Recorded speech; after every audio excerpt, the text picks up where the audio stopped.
Hello and welcome to the German New Medicine Stories podcast. May listening bring liberation and lightness to your healing journey. Please note that nothing that I or any of my guests say here is or should be misinterpreted as medical information or advice. These are personal stories, not prescriptions. Okay, so today I'm going to share more of my personal stories, just recent connections, small symptoms, and also one symptom that I've actually had since I was 18. So I'll start with that one. I think it's the most fun, maybe. So, okay, a little bit of context. When I had just turned 18, I moved to Vancouver and I had just finished a gap year and was going back to university for my second year of university to do this program that I thought was going to be amazing. And, that ended up being my last semester of university and I ended up dropping out. But so I moved to Vancouver with my partner at the time. And it was a very pivotal moment in my life where a lot of things kind of really shifted and pointed me in the direction that I've gone in my life. And about a month into school starting, like a month into being there, I got really sick, probably like the most intense flu symptoms, I think I probably ever had. I just remember feeling my face was going to explode. I just my sinuses were not enjoying themselves. So anyways, so that's what was going on then. And so I had this period, I feel like it lasted like a month, at least several weeks, where I was like down and out. And then, all the symptoms went away except for one lingering symptom that has pretty much stayed with me since then. And I actually wasn't trying to resolve the symptom because I frankly forgotten that it was even a symptom and, had just kind of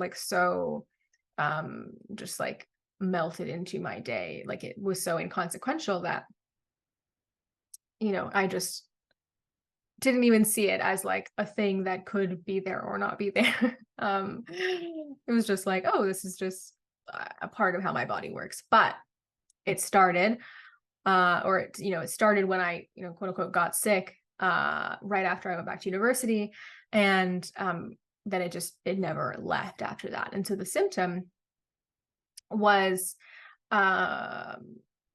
every morning coughing up like a little bit of phlegm, like feeling just this, I don't know, I want to say like tightness in the back of my throat.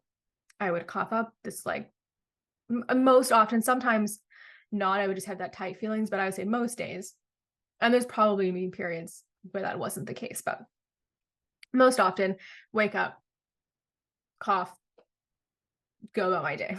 Okay. And I remember like the first year that it was going on, definitely being like, oh, have I developed an allergy or something? Because this isn't going away. But then, it was just so minor that I just didn't really pay any attention to it. And I wasn't trying to resolve it. But maybe 3 weeks ago, I was just lying in bed, before bed, Matthew often reads, and I often just lay there thinking. And it's like my prime sort of pondering, ruminating time. I don't know, I just feel like I do my best thinking at that time of day. I have access to a different part of my brain.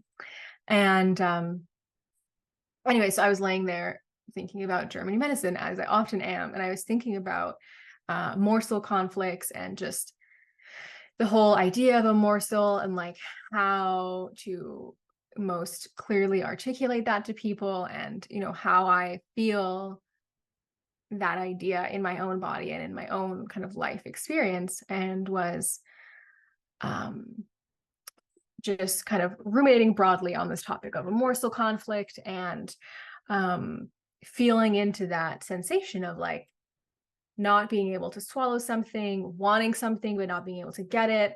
And just, anyways, spending time in that experience, contemplating that experience of a morsel conflict. And woke up the next morning and felt a different sensation in my throat, which I thought was interesting because I had just been, you know, thinking about all these morsel conflict things just kind of generally the night before. And so then the next night, when it got to my thinking time of day before bed, I made a point to kind of return to that subject. And then I was thinking, okay, well, I wonder if this sort of coughing up phlegm thing, like, it sounds silly now to say I wonder if that's a symptom, but truly it had just like become a part of my life. I just didn't care at all. And so then I thought, okay, I noticed a kind of interesting change in that this morning. When did that start? And immediately I remembered, okay, it started when I went back to university and, had this period of like being very unwell. And so, okay, what was my morsel? What was the situation, the thing that I couldn't swallow? And there was quite a lot going on at that time. So at first thought, I was like, well, there's a lot of things, but then it just came to me and it was very, very clear. So right after we moved, I had a dream. And I'm a really big dreamer. Well, I don't think I used to be, actually. It's very interesting since I have like, kind of dove headfirst into German new medicine and being like far more attentive to my subconscious. I mean, my dreams have just been extraordinary and multiplied and are like far more present part of my experience. But anyways, back then I had a dream. And it was the most vivid, just like felt like real life dream I've ever had. And it was just like a very brief sort of like snapshot moment where I was standing in a field and I could like, upon waking, and for many years after, I could probably still access it now if I really, really tried, could like, I could close my eyes and go back there. Like I could like feel my feet on the earth. Okay. Standing in the field and I'm looking across at my partner. So my ex at the time, or he was a boyfriend, he's now my ex. We were together for like six years. And looking across at him and he's holding a baby, our baby. And that was the dream, and the felt experience of it was just like the most sort of profound contentment and peace, and like everything's okay and beautiful and just right, and so it was a beautiful dream.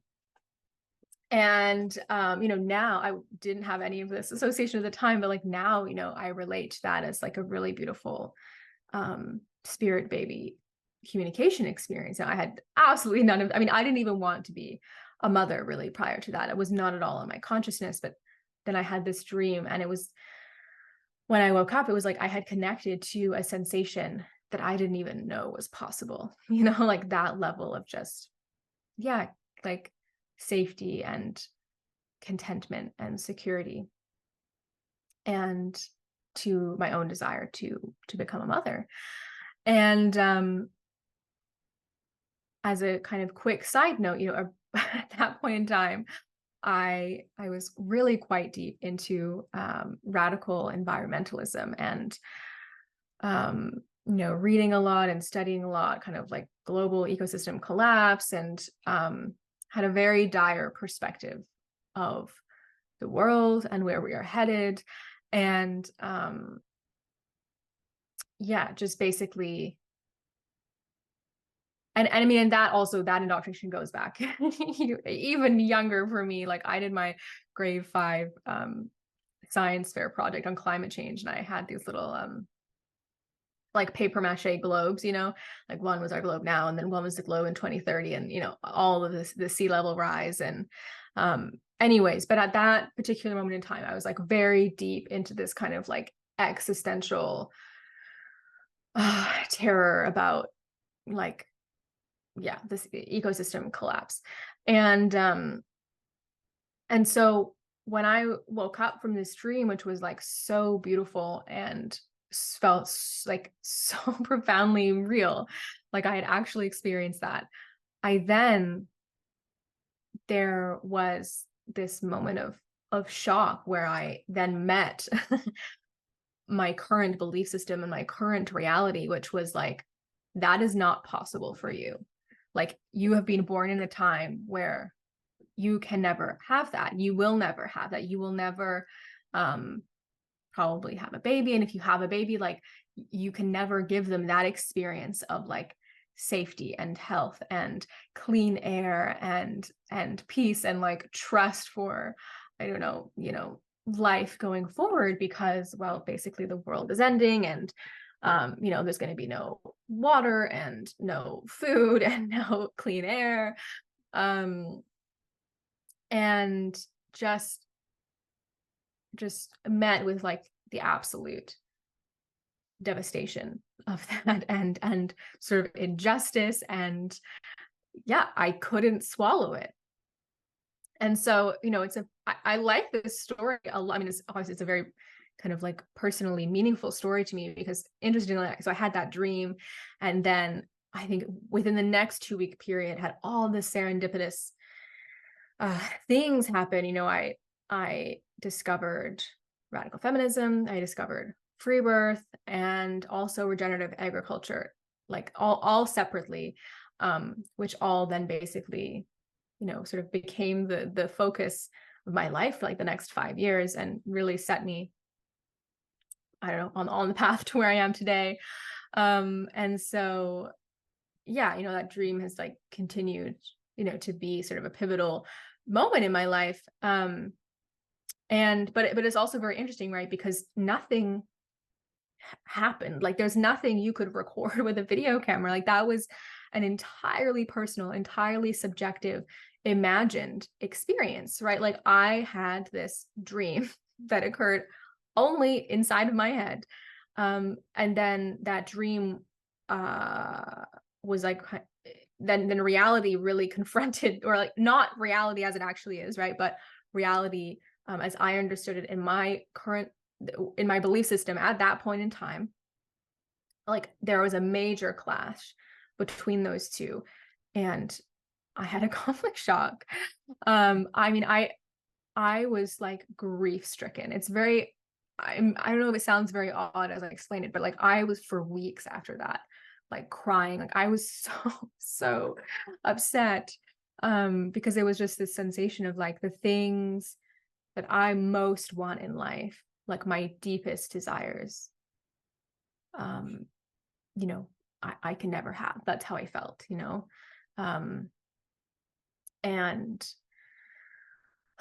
yeah, and I mean, I probably talked about it a little bit. I know I talked about it with my boyfriend at the time. I think I told my mother, who was like, what are you like, what are you talking about? And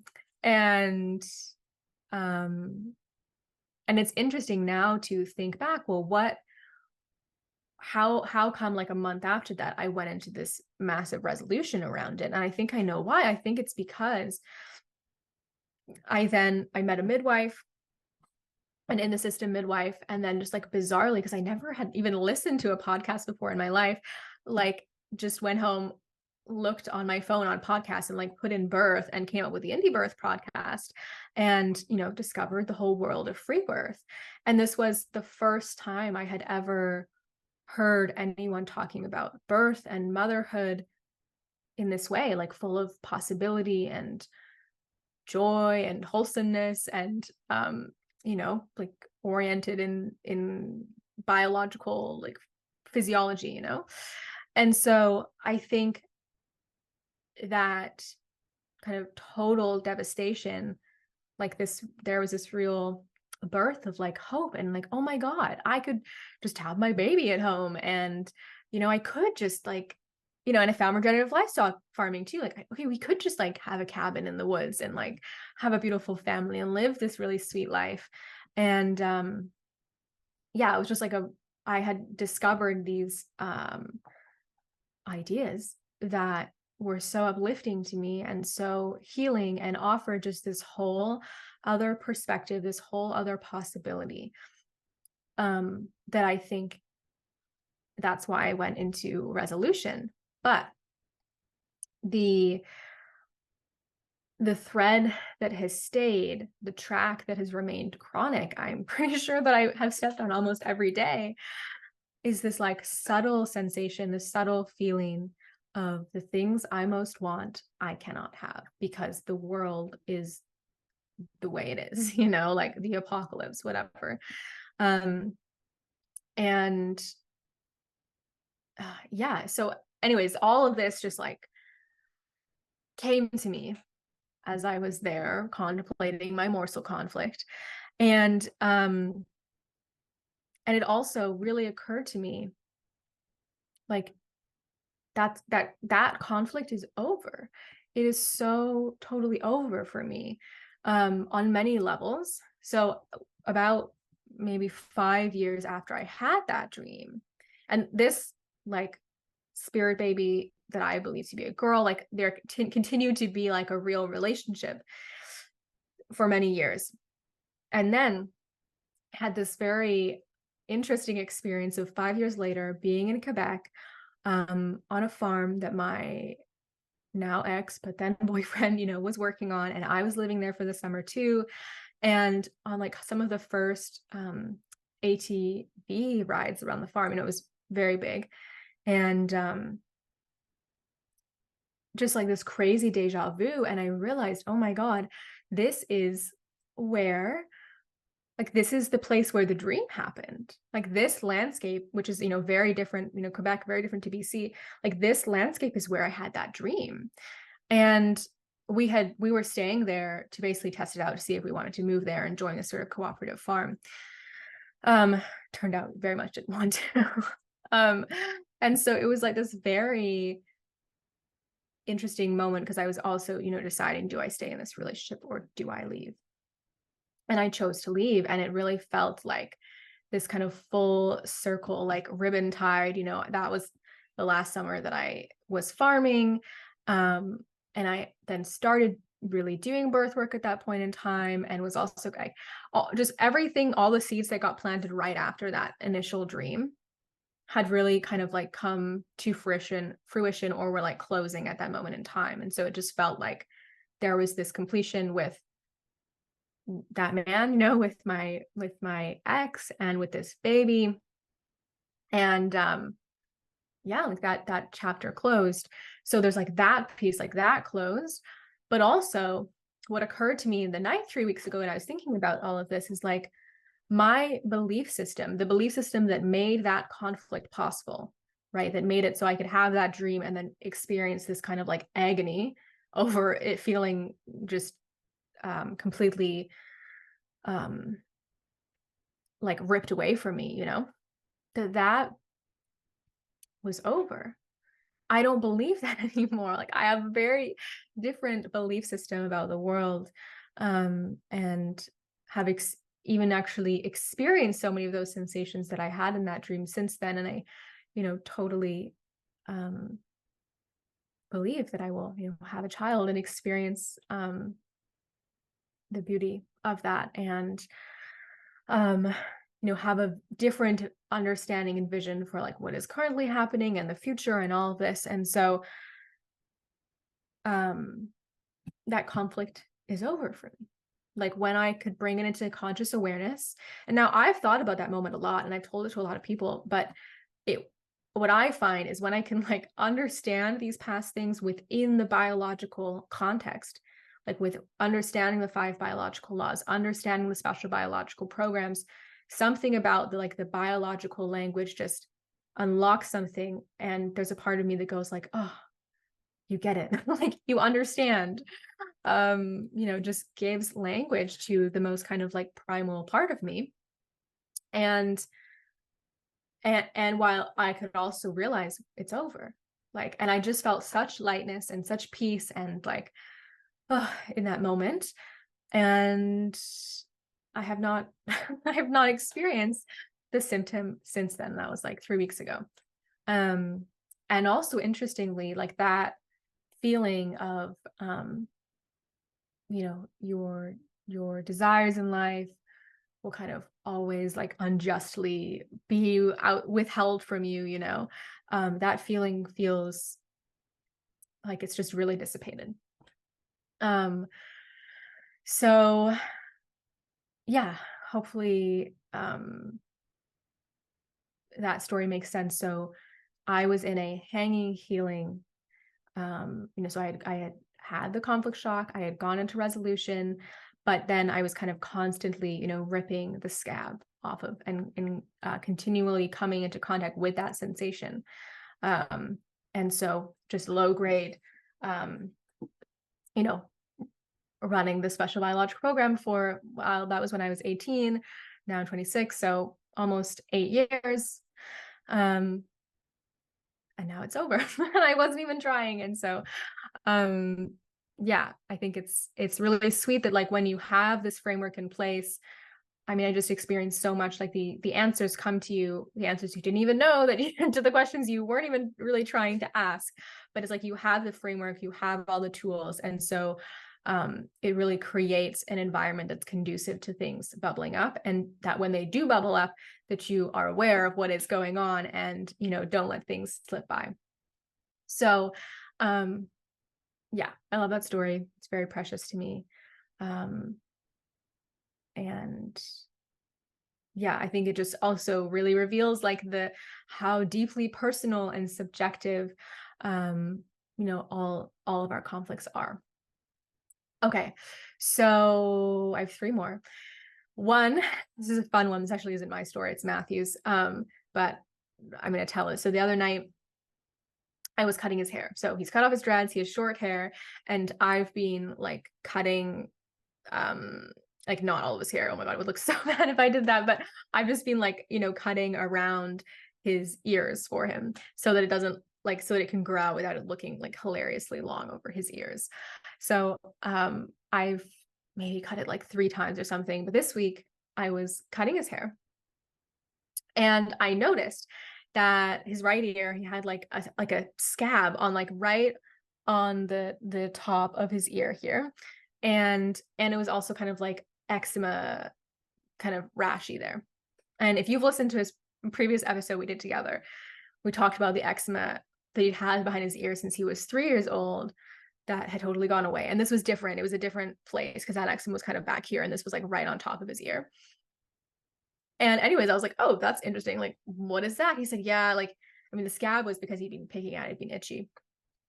He said, yeah, I've noticed it. Like, I've had it for a couple of weeks. And then it just, like, immediately, he had kind of already had the awareness, like, it all clicked for him as I was there again with the scissors cutting his hair, that the last time I cut his hair, he had had a conflict shock. He had had a separation, a wanting to separate from me and the scissors conflict. Am I going to cut him? And being back again in the same circumstance, and it just, like, immediately clicked for him of, what had happened and, why he had all of a sudden got this new, like, eczema patch right on the top of his ear. And anyways, we just had a laugh about it. And I totally forgot about it. But then the next day he came home and he showed me, and it was completely gone, completely gone. The scab and all of the eczema rash that was there as well.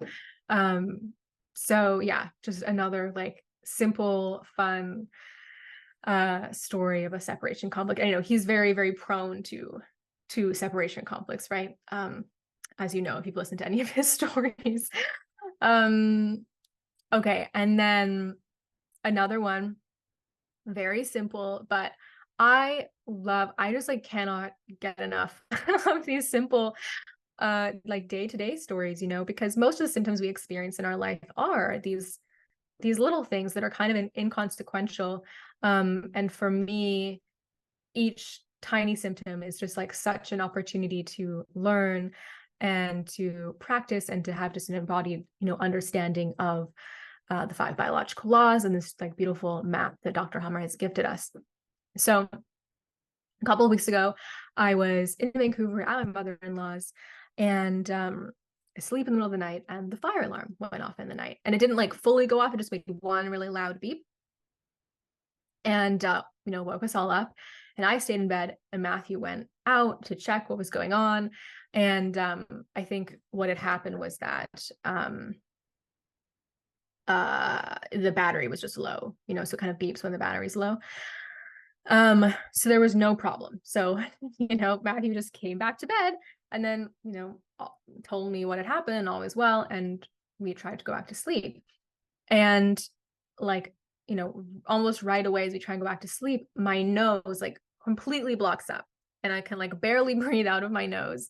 And I'm just like, oh, whatever. Like, woken up in the middle of the night, like kind of, discombobulated. And Matthew's like, what the fuck? Like, why are you breathing like that? And so I was like, okay, yeah, why am I breathing like that? And immediately I was like, oh, I know what happened. So sinuses, nose, there's kind of like two conflict themes. So a stink conflict, this sucks. This is annoying. I'm totally fed up. I cannot believe we have to deal with this right now. But I actually don't think it was that. The other conflict theme is a scent conflict. Okay, so biologically, a lot of animals smell far better than they see, and so that's a big part of how they interact with and understand the world is through smell. And so we inherit that capacity and also those biological programs. And so a scent conflict can be, I smell danger in the air. And that can be literal, right? Like you literally smell, which was my conflict, was a literal, I'll say what it was. Or it could be more sort of like metaphoric, symbolic of like, kind of the ambiance, like you smell danger.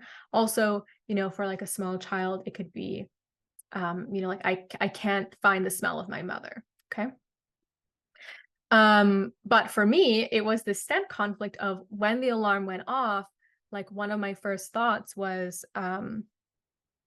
like, what do I smell? Is there a dangerous smell in the air? Is there like carbon monoxide? Like I don't smell smoke, but is there like carbon monoxide? Are we about to die? Should I open the window? Like I was very much, breathing in and trying to like through that sense get an understanding of, am I in danger? Am I not? And so I had a little conflict shock, was conflict active. And then when Matthew came back to bed, told me what had happened. Okay, all is good. I trust we're going to not just like silently, slowly die, in our sleep. and I went into resolution. My nose completely blocked up. And yeah. And then as soon as I kind of clicked all the dots consciously, I could breathe perfectly normally and fell right to sleep. But yeah, I just love these little stories so much. And I have one more. The most recent one actually was again the other night. This is what I do every night. I'm lying in bed and I am thinking about Germany medicine. And if you cannot tell, I am obsessed. What was I thinking about? Oh yes. Okay. I was thinking about, the thought just occurred to me, like, why have I been getting like these consistent breakouts recently, like on my chin? And it feels like it's been going on for a few months. And again, it's like low grade enough. I don't really care. I'm not paying attention to, and, is not consequential enough that I've put any attention to it until the other night. And so, when we look at acne, pimples, this is an attack conflict, a feeling soiled conflict, feeling disfigured conflict. Okay. And immediately again, I was like, I just, thought through my day. Oh, right. The reason I thought about it was because I could like feel like the beginning. It was like, I could feel that sensation when it's like under your skin and it's kind of painful. I was like, this is annoying. Like, okay, what happened earlier today? And I immediately could figure out what it was, which was like, okay, this is a funny. So often, with people who have chronic acne, something like is, very commonly talked about in GNM, that the mirror becomes a track, right? So let's say someone feels attacked by a comment from somebody, they get one pimple, then they look in the mirror, they see the pimple, and then they have a new DHS, they have a new conflict shock where they see the pimple, they feel attacked, soiled, gross, from their own look, their aesthetic, their image has come under attack, and they now again, have the skin proliferation that in the healing phase will break down into, be a pimple. And so I was like thinking about that, but it doesn't really feel like the mirror is not, I don't sit there kind of ruminating over a breakout. But where I do sometimes sit and ruminate over my image is while I am on Zoom. And the reason that I have been having these consistent breakouts recently over the past few months is because for the past, I don't know what, 3 or 4 months, I have been consistently on Zoom, like about 6 hours a day, doing one-on-one sessions with people about GNM. Which I totally love, but it's also, it's new to me to be on Zoom all the time. And of course, you can see yourself all the time on Zoom. And the conflict is that I feel, maybe some of you could empathize with this, maybe not, but I feel disfigured by like poor lighting. Normally I'm sitting over there in my desk and the lighting is just like so bad. It always looks terrible. And I have the sensation of like, I'm not an unattractive person, but this lighting makes me look like Gollum or something. So I see myself and I feel disfigured. I feel attacked by the bad lighting, by the poor lighting. And this kind of like daily process I'm thinking about that on the call, and then the evening comes and I'm not thinking about it, has been triggering this kind of chronic cycle of breakouts the past few months. And it was just like so obvious to me when I saw it and so funny. And I could immediately feel like my skin just like, like it was so happy and just like very much communicating, you have touched on the right thing. And I immediately felt like that kind of like painful under the skin sensation that I was having, like totally calmed down, totally relaxed. And I knew I touched on the right thing. And yeah, I actually wonder if that kind of theme has been the reason for any acne or like, I don't really call it acne, I guess, like breakouts, pimple, over, the past many years of, if I'm in a bathroom and or like see myself in a window and the lighting is really bad. I feel disfigured by the lighting because I don't fundamentally feel like an unattractive person, but I feel that lighting can make me look bad. It made me very vain, but it's the reality of my psyche. Yeah. So anyways, I figured out that conflict, and it's interesting because I feel like completely gone away. My skin has totally cleared up in like the past 3 days. Even though, I've still been on Zoom 6 hours a day for the past 3 days, but I just have that awareness and the humor and just like, oh, that makes total sense. And I just like kind of laugh at myself and pay attention to when I see my little square in the corner and think like, oh God, like that looks so bad. I'm just like have the awareness and yeah. So those are all my stories. And well, they're definitely not. There's so many stories I haven't told on here yet, but I'll keep it at that for today. And yeah, I hope this is serving as inspiration of like, don't just, try and use German new medicine when you have a big symptom, okay? That's like really in your face and demanding your attention. Like use it for everything. Use it for everything because it's just such an opportunity to become like so adept in this information.